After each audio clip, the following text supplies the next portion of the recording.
tusipowapatia nafasi sasa. Sijui kama amefika hapa Madam Ruth kwa elimu Bwana Wafula.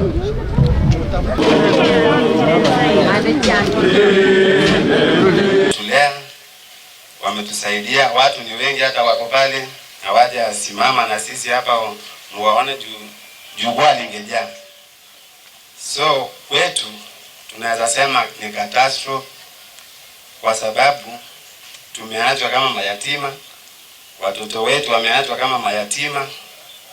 So jumuiya ile ya St. Francis, jumuiya ya hapa, mwe mkitujumuisha katika maombi. Wakati familia ilikuwa na picha kama hii ya furaha, their God was with them. In the dark time like now, Bwana pia alikuwa na hao, na Baba Mungu awarehemu na wahifadhie maisha yao mpaka siku ya ufufuo wa pili. Siku ya leo tuko na huzuni kubwa sana, kwa sababu tumempoteza ndugu yetu ambaye alikuwa ni ndugu mdogo sana kiumri, na alikuwa ameweka familia yake sawa sawa.